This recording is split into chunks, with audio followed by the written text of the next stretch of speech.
Naruto having the Karma Seal was a unique idea that mixed some of the coolest ideas of Boruto with Naruto.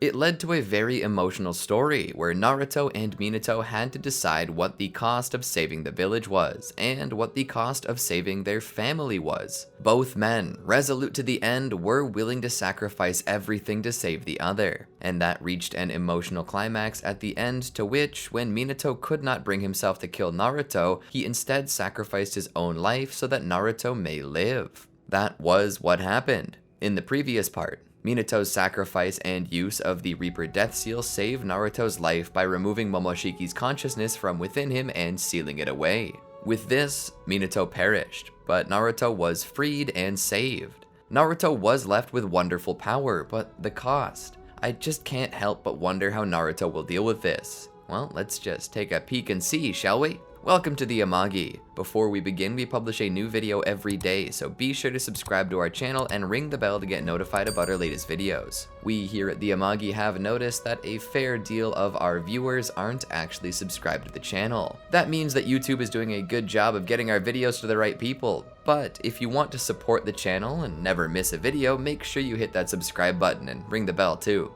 The Amagi's reach stretches beyond just this channel, so if you're a fan of us, please consider subscribing to our other channels and following us on all of our social media. Help us reach our goal of passing 100,000 followers on all of our accounts by the end of the year. Thanks so much. Naruto sat on a bench in the park. He just stared into the grass. This was where Minato so often would bring him for lunch. Now Naruto was eating by himself. There was a bento box on the bench beside him, a meal prepared by his mother, a special gift that she made to celebrate his return to service, but he didn't eat it. He couldn't eat it. He could fill his stomach, but how could he ever fill the gaping hole in his heart? To know that the man he respected and loved so much was now gone forever, whisked away by death itself, in an effort to save one as useless as Naruto. Why did he have to die? Naruto wondered that very often. He sometimes wished that he had not waited for Minato and simply fell on his own knife when they realized that there was no way to save Naruto. If he had been there, Minato would still be here. Time was moving forward, and as he looked back to the Hokage monument, his heart was filled with sorrow, seeing the ghostly shell of his father's visage looking back at him. Hiruzen had stepped back into the role as the third Hokage, all while trying to find someone to replace him. He had eyes on Tsunade, who was still in the village from her special favor. Naruto sat there by the bench. He looked at the kunai his father had given him. He threw the kunai into a tree and then raised his index and middle fingers for the kunai to return. His father had tried to teach Naruto the flying Raijin Jutsu, but Naruto could never get it right. He always did it backwards. Instead of teleporting to the kunai, he would end up teleporting the kunai to him. It was still a useful jutsu and meant that he would never lose his kunai, but it didn't make him some yellow flash like his father was. It just meant he was really good at not losing his kunai. He looked at the name he had carved into it, his own name, but on the reverse side was another carving. It said, "To my little shinobi with love, Dad." He gripped it and leaned forward, bringing the metal ring to his forehead as tears dripped from his cheeks. Slowly, he heard the crunching of grass. He sat up and looked around. Kushina was coming to him. She sat down on the bench beside him, looking at the grass, the trees, the sky. Her eyes would look to Naruto out of the corners. She saw the untouched bento box, still wrapped in a napkin. She looked to Naruto. "Kakashi called. He said you never showed up for the team meeting. They had to begin the mission without you." Naruto rested his cheek on his knuckle as he looked away. "Not a biggie. It's not like we were gonna do anything except pick up trash. Makes me feel less like a shinobi and more like a member of a chain gang." "But you still need to go. It's your duty to the village," Kushina said. Naruto did not speak, but the moment she mentioned duty, he felt like an elephant had sat down atop his chest. He lost his breath, though he tried to act cool about it. Kushina knew she flubbed when she said that. She looked around. "You know, your dad and I used to come to this park every day for lunch. It was one of the few places within the sealing circle where I could go. We used to train our sealing techniques right over there." She pointed to an area where things were clear. Naruto sighed. "I'm sorry, but is this supposed to make me feel better? This isn't helping, Ma. It's just making it worse." She looked over. "Wounds still fresh, huh?" She scooted closer, moving the bento box and sitting it on the other side of her. She pressed against Naruto, slowly pulling him into her embrace. "I wish I had died instead," Naruto said simply. Kushina shook her head. "No, don't say such things. Your father would have never wanted that. I wish instead that it had been me. I was the one who taught him the Reaper Death Seal." Naruto looked at her. "And you think Dad would have wanted that? Just as sure as he didn't want me to die, he didn't want you to either." She smiles. "I know. and you wouldn't have either. This is a sign that we all loved each other, Naruto. Each of us would have been willing to die for the other. Your father just beat us to it. It's only natural. He was the yellow flash. Naruto buried his face into her side. Why did this have to happen? Why couldn't it have just not happened at all? Why were we predetermined to be separated? Kushina pat his head, rubbing the boy's hair to calm him like she had done when he was a child. Sometimes life deals you a hand, and sometimes you don't like the cards. But it's what you're dealt, and you have to play the game. That's called life. It's not fair to anyone, and because it's unfair to everyone, it's the reason that, why, it's ironically fair. Everyone goes through hard times, and to some, the pain seems trivial, but to others it seems like a worst-case scenario. She tightens her grip on him. Be grateful, Naruto. You got to know your father and experience his love. There was a chance that in the infinite possibilities, you never got to know him or me.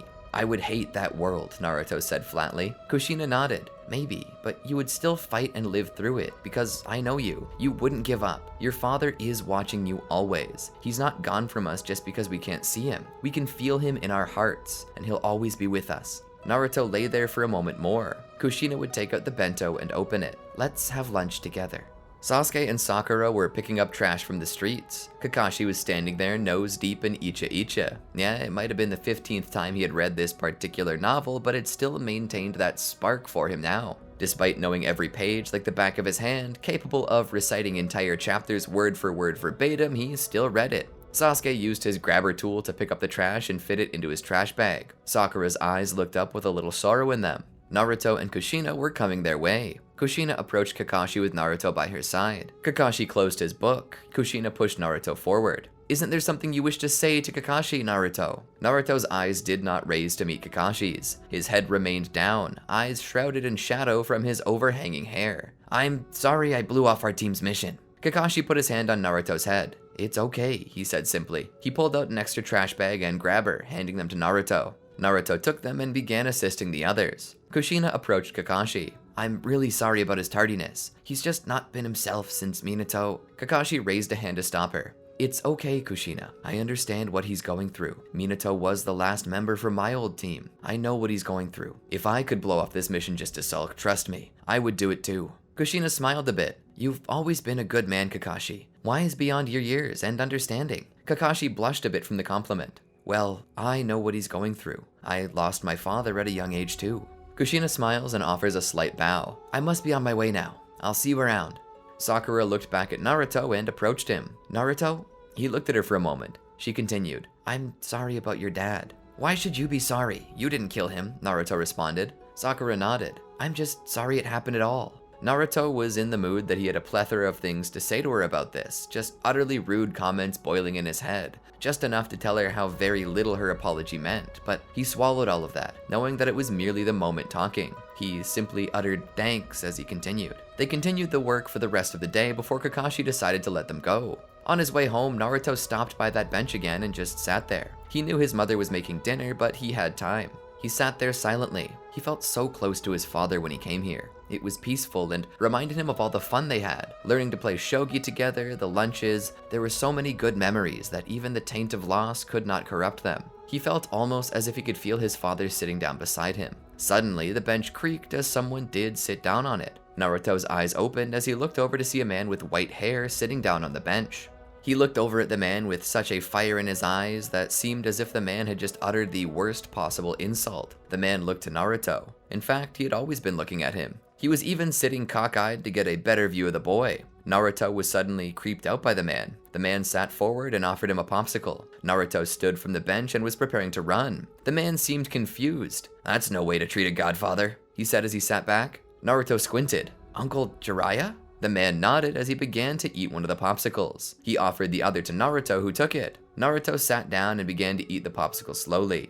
Jiraiya watched as he seemed to work upon his own in a more melancholic way, letting out a sorrowful slurp. I heard about your pa. Naruto kept eating his popsicle as if Jiraiya had said nothing at all. Jiraiya continued. If I had been here, maybe I could have saved him. Naruto shook his head. Unless you knew and were willing to use the Reaper Death Seal, I doubt you could have done much at all. Jiraiya nodded. Perhaps, but I still wish I could have been there. Maybe we could have found another way. Jiraiya sat there for a moment. I'm sorry I'm late, Naruto. I didn't mean to take so long to get here. Business outside the village had called me away. It's okay, uncle. I'm not mad. He leaned forward and put his hand on Naruto's shoulder. I know, but I wanted to be here to support you. The last thing a grieving person needs is to be alone. Naruto nodded again. It's all right. As he said this, Jiraiya detected a shake in his voice. He sat forward to see that Naruto was crying. Jiraiya hugged him. From there, he would go home with Naruto where he would catch up with the family. They'd have dinner and Jiraiya would stay the night. The next day, as Jiraiya prepared to leave, he stopped by the door and looked back. Naruto, why don't you come with me? Naruto was shocked by the request to say the least. What? Why? Jiraiya turned back and smiled. I have so many skills that I taught your father. I could teach them to you and you would be able to grow into a powerful shinobi. Maybe even learn enough to become Hokage one day. I don't know, Naruto said as he twiddled his thumbs. Jiraiya laughed. Nonsense. It'll be good for you. You'll learn so much and it'll be good to be around a strong male figure. And there's hardly a figure more stronger or maler than me, he said while lifting his arms to pump his muscles. Naruto looked up at him and then to Kushina. She smiled. It's whatever you want to do, baby. Naruto thought about it. I don't think that's such a good idea, Uncle Jiraiya. I don't want to leave my mom alone. She knelt down beside Naruto and put her hand upon his shoulder. It's okay, Naruto. I'll be fine. I lived by myself for a while before I met your father. I can do it again. Naruto seemed hesitant. She caught this and spoke. It's not me that you're worried about, is it? He looked up, some tears forming in his eyes. I don't want to be away from you for so long. I need you, Mom. Kushina's heart melted. She pulled him closer and kissed his cheek. You won't be without me. I'll always be with you no matter where you go. That's how bonds like this work. No matter how far away we are, we'll always have a piece of our loved ones inside of us, so don't be scared. I can explain your absence to the team and to Lord Third. If they know you're training with Jiraiya, they'll understand. Naruto smiled weakly. I love you. She kissed his head. I love you too. Now go get packed. Naruto ran off to his room where he grabbed his backpack. He would begin to fill it with extra changes of clothes and some amenities that he knew he would need, such as a toothbrush and various other hygienic things. He picked up a fox plush that was sitting on his bed. He looked at it and smiled. He fit it also into his bag lovingly and attached his father's gifted kunai to the outside. With enough mementos and things to help him stay clean, he began to return. Kushina saw him and knelt down beside him once more. She wrapped her arms around his shoulders and just looked at him. Watching you go off to train with Uncle Jiraiya, it just reminds me of Minato so much. I can't wait to see you again, Naruto. Go get nice and strong. Make me and your father proud. He smiled and then kissed his mom on the cheek. He walked to Jiraiya, who pumped his fist and laughed. Yeah, let's get this party on the road. He would begin to march off with Naruto by his side. Kushina would then head out to inform Hiruzen and Kakashi of what Naruto was doing. Naruto and Jiraiya walked for a good while back to Jiraiya's home.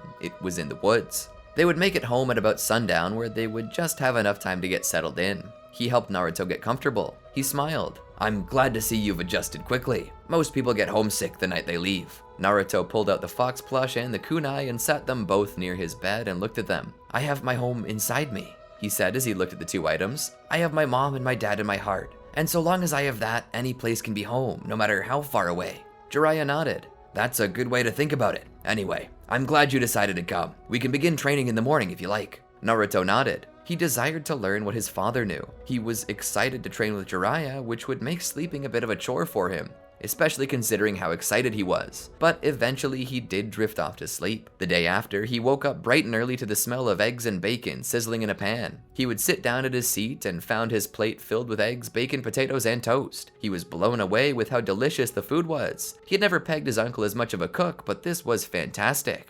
You learn to do a lot when you're on your own, Jiraiya said as he ate and sipped his coffee, all while reading the news. Naruto ate as much as he could, knowing his body would need the fuel for the day's work. After this, he would meet Jiraiya outside where they would begin to discuss the way his training would go. Jiraiya spoke. So, one technique I can teach you I actually partially learned from your father. Well, we co-developed it, but he achieved it before I did and showed me how to tweak it so it would work. It's called the Rasengan. After that is a technique I taught him, Sage Mode. Naruto listened and was excited to learn. He knew that he could become very powerful with these techniques. All the while, Jiraiya was scratching his cheek, trying to find a way to approach his next recommendation. Do you still have that mark in the middle of your chest? Naruto's smile faded. The karma seal? Jiraiya nodded while looking at him out of the corner of his eye. Naruto nodded. It's still there. Jiraiya thought about it. Do you want to learn how to... No, Naruto said flatly. Jiraiya stopped as silence ensued. He kept his eye on Naruto, who had seemingly grown quite uncomfortable. His sitting position had shrunken. His arms and legs were pulled in and his expression showed quite a bit of seriousness. Jiraiya thought about it. Well, let's learn Rasengan first. We've got all the time in the world to learn Sage Mode. Not only will the Rasengan make things easier, but it'll also give you a good weapon to defend yourself with should the need arise. And so, Naruto began to learn the Rasengan from Jiraiya, following each step. It seemed Jiraiya had it down to a science. This didn't mean the technique was easy to learn by any means, but what it did mean was that he could slowly achieve each step, one step at a time. For a week, he trained this to the point that he actually managed to form a Rasengan on his own, but the issue with this was that he was still having a hard time forming the shell. He required a shadow clone to help him form it, which, while a success, was by no means mastery. Jiraiya told him to keep practicing until he could successfully manage it without a clone. For now though, he thought it best to move on, and so they moved on to Sage Mode. Now this one he stressed caution with, as it was far more dangerous, especially considering that he had no tools with him that could keep Naruto from turning into a statue should he fail. He sat with Naruto and told him to focus. Be like a tree, Naruto. A tree neither worries nor frets. It remains still. All things come to the tree. It does not seek out sustenance, but it finds it in the nature around it. The sunlight. Feel it on your skin. It is energy. The wind. It brings oxygen, which helps fuel your body. The rain falls. It cleanses your body and hydrates it. Feel the life around you. Naruto did those things. What Jiraiya was doing first was teaching Naruto to sense nature energy. Because of how dangerous it was to learn this outside of Mount Myoboku, he wanted to make sure that Naruto had ample time to acclimate to each step of the process. So it really did move at a snail's pace, what seemed like months even. The first thing he taught Naruto was to sense the various nature energy around him. Anywhere there was nature, there was life, and if there was life, there was energy to use, to become one with. But he did not teach him how to absorb it immediately, only to feel it. He then proceeded to teach him how to dive deeply into himself, to sense his own chakra, not just to feel it, but to properly measure it. As he taught Naruto this, the boy began to get a grasp on his limitations. Jiraiya spoke. Always take a mental note of how much chakra you have. Over time, the amount may fluctuate. In battle, it'll be lessened as you exert yourself, but as you train, it will grow. Before a sage may know the world around him, he must know himself. And so Naruto took a mental note of how much chakra he had. Jiraiya would eventually begin to teach him how to absorb nature energy. Breathe. Just breathe, Jiraiya said. Take the nature energy in slowly. Sense both it and your own chakra at the same time. Take all the time you need to fill it up. You'll get a handle on how much or how little to add as you train. You'll become better, balance better, faster. But for now, just focus on absorbing slowly so you can learn what it feels like.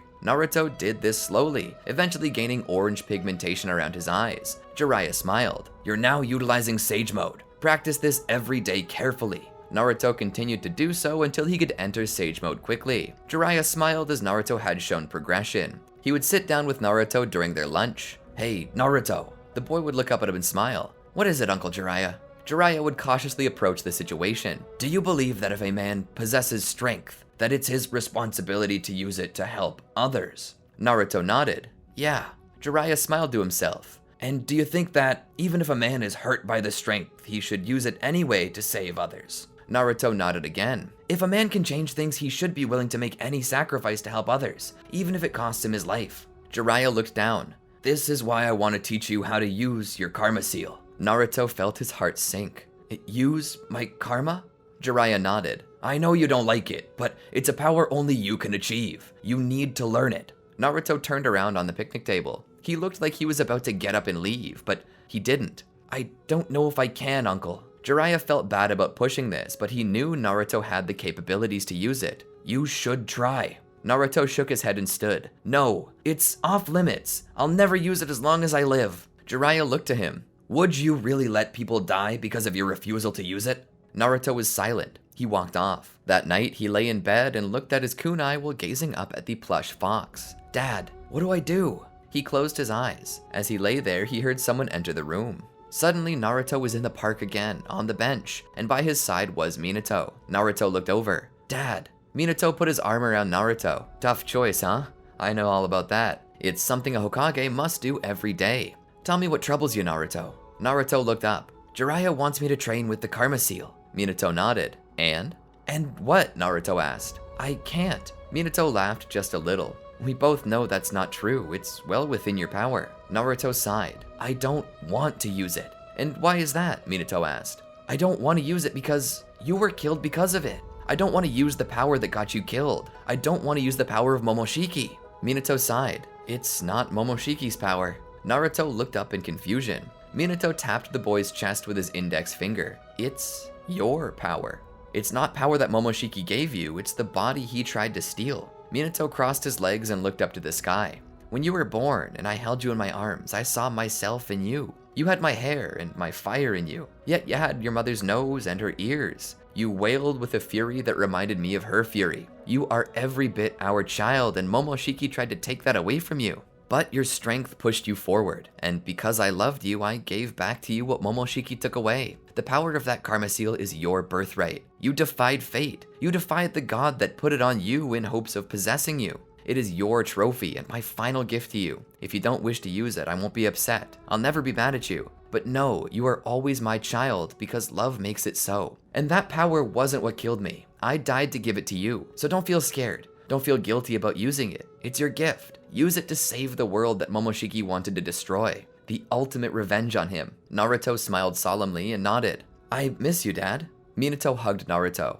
I miss you too. But remember, I'm always with you. He kissed Naruto's head and immediately Naruto's eyes opened. Jiraiya sat at the table. He decided to let Naruto sleep in late. The boy had completed his training and Jiraiya was considering taking him back to Konoha to be with his mother. It's what he needed most right now. He was reading the paper at the table when he felt a presence in the room. He lowered the paper to see Naruto sitting on his knees before him. His head was bowed slightly in respect. Forgive me for my weakness, Master Jiraiya. Weakness, Jiraiya said as he put the paper down. Naruto looked up. I am ready to learn how to use my karma seal. Jiraiya came out of his seat and knelt next to Naruto. You're not weak, Naruto. You were never weak. You are strong. And this decision is a sign that you're very strong. Stronger than you know. Now come, let's go and see what we can do with it. And so for a while, the two trained to learn how to use it. Through all of their training, 2.5 years passed them by, but Naruto finally felt competent with his powers and the duo decided to return to Konoha. They stepped into the gate and made their way straight to Kushina's home. Jiraiya stood back a ways as Naruto walked to the door. He raised his hand and knocked. He waited for a while until he heard the clunking of a deadbolt being unlocked. The door opened. Kushina looked out and saw Naruto standing there. He smiled. Hi, Ma. Kushina began to tear up. Naruto! She hugged him so tightly.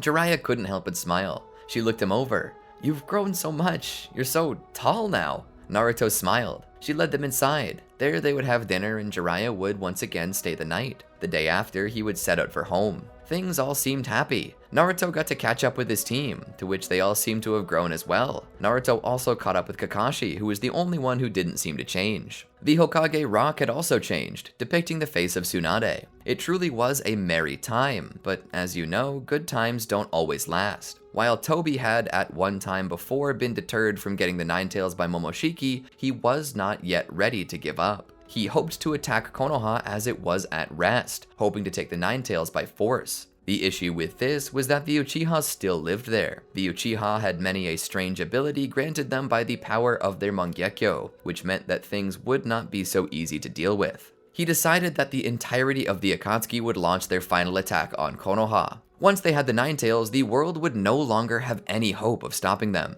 And so all of the members of the Akatsuki converged on Konoha, led by Pain and Tobi himself. They slowly began to devastate the village. Just as planned, the Uchiha would begin to help fight back, but most of the Akatsuki would serve as a buffer to slow them down, keeping them away from Pain. Issue was, both Itachi and Shisui were here, which meant that most of the Akatsuki didn't stand much of a chance. Team 7 engaged Pain as best they could. Naruto realized that this was the moment he trained for. This was what Jiraiya told him he would need his powers for. He let the Karma Seal activate and added Sage Mode to it in hopes of powering up as much as possible. He would face off against Pain. Naruto's power was overwhelming. He stepped through and found himself surrounded on all sides by Pain. His single Byakugan gave him 180 degrees field of vision on his right side. This made his left side a bit of a blind spot, but his Sage Mode's ability to sense chakra would easily make up for that shortcoming.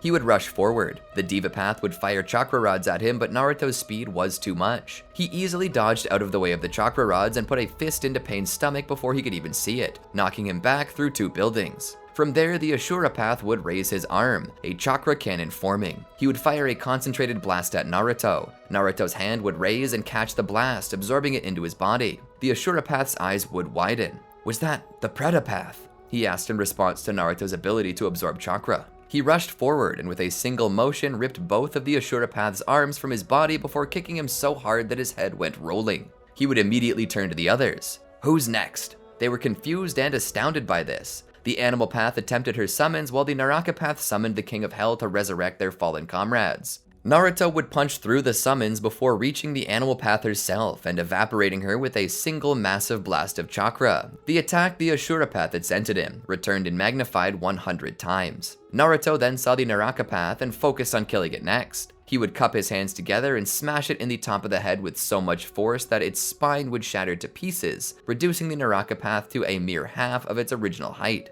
All that was left were the Preta Path and the Human Path. The Preta Path would grip Naruto from behind, attempting to siphon his chakra, all while the Human Path approached to literally rip Naruto's soul from his body. Naruto would turn the Preta Path to stone and break free before catching the hand of the Human Path, snapping it with his own strength. He would then proceed to grip the Human Path by the throat and squeeze hard enough that its neck snapped. He stood there, having easily dispensed of the 6 paths of pain. He picked up a chakra rod and utilized his Sage Mode to sense where the chakra was coming from and made it there in a single moment. The leftover aggression remaining from his new form would not bode well for Konan and Nagato. Kushina was still at her home. She had heard that the Akatsuki were there. She was considering going out to take them on herself. After all, with the power of the Nine Tails, she had to be one of Konoha's heaviest hitters. But before she could leave, the Anbu showed up and demanded that she stay in her home. Intelligence had stated that their primary target was the Nine Tails, but what they didn't know was that the Akatsuki were already inside the house. Tobi came walking down the stairs nonchalantly, much to the horror of the Anbu.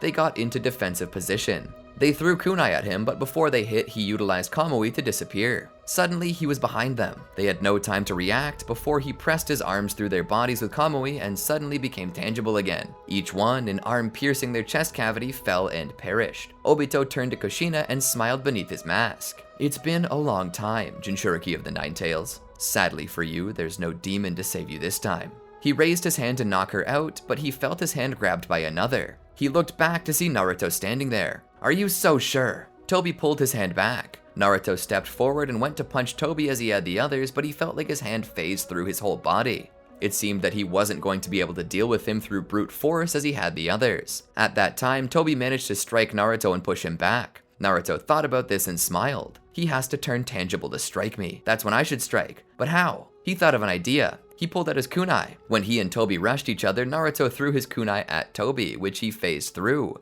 But right as he turned tangible again, Naruto used his reverse flying Raijin to summon his kunai back, as it still maintained velocity, causing it to fire at Tobi again without him realizing it. It struck through Tobi's mask and buried itself deep in his forehead. Tobi stopped, his arms dropped to his sides, and then he fell forward. Naruto took a deep breath and sighed, returning to base. He sat down. Kushina ran to him and hugged him. Naruto hugged her back. You're safe now, Ma. At this time, Itachi and Shisui were finishing off the rest of the Akatsuki. With nowhere else to go and nobody to save them, the Akatsuki were completely eradicated in this battle, ending their threat for good.